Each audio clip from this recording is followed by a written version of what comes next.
Anjay. Sing tenang Mas Ya, kamu. Ayo cepat. Siapa namamu? Nama saya Rahma Hanatul Ummah. Umaha Baruda. Wow. Saya berasal dari Lampung.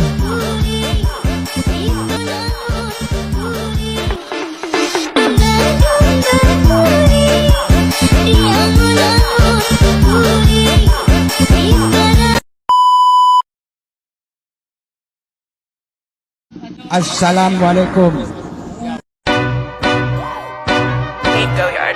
I got so much motherfucking design on right now. Break it down, bring it back, make it clap. I got 3 old thoughts, new block, where that day. Bitches on my line, and you know. Pada video kali ini, kita akan membahas mengenai pengaruh globalisasi ekonomi terhadap negara maju dan juga negara berkembang. Sebelum membahas lebih lanjut, marilah kita menyatukan persepsi dan definisi terlebih dahulu. Pertama, apa sih globalisasi ekonomi itu? Menurut Perserikatan Bangsa-Bangsa, globalisasi ekonomi mengacu pada meningkatnya saling ketergantungan ekonomi dunia sebagai akibat dari meningkatnya skala perdagangan komoditas dan jasa lintas batas, aliran modal internasional, dan penyebaran teknologi yang luas dan cepat.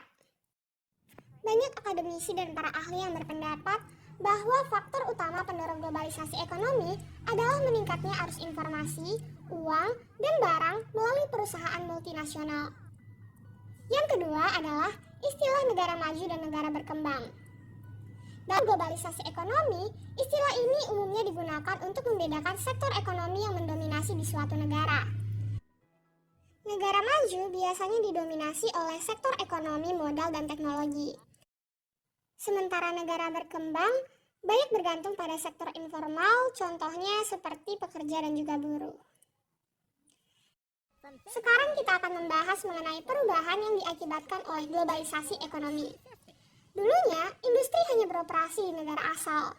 Jadi, sebuah perusahaan memiliki kantor dan pusat produksi hanya di dalam satu negara saja.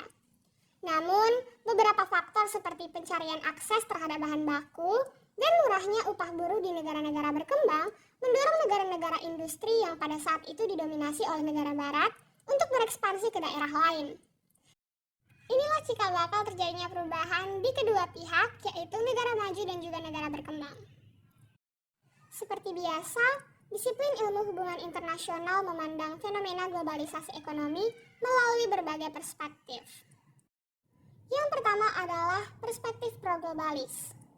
Kelompok ini memandang bahwa globalisasi ekonomi sebenarnya membawa banyak sekali dampak positif bagi negara maju dan berkembang. Yang pertama, perusahaan-perusahaan dari negara maju mendapat kesempatan untuk memperluas jangkauan pasarnya. Mereka juga dapat membangun production base yang berlokasi tidak jauh dari sumber bahan baku. Selain itu, perusahaan-perusahaan ini juga dapat mencari pekerja dari negara berkembang yang biasanya berupah lebih rendah dibandingkan di negara asal perusahaan. Efisiensi terhadap akses bahan baku dan pekerja tentunya membuat biaya produksi menjadi lebih rendah. Ditambah lagi, dengan jangkauan pasar yang semakin luas, perusahaan-perusahaan ini menjadi berpotensi untuk menghasilkan untung yang lebih tinggi. Sedangkan bagi negara berkembang, akan terjadi pembangunan infrastruktur, penyerapan tenaga kerja, dan juga penyaluran teknologi.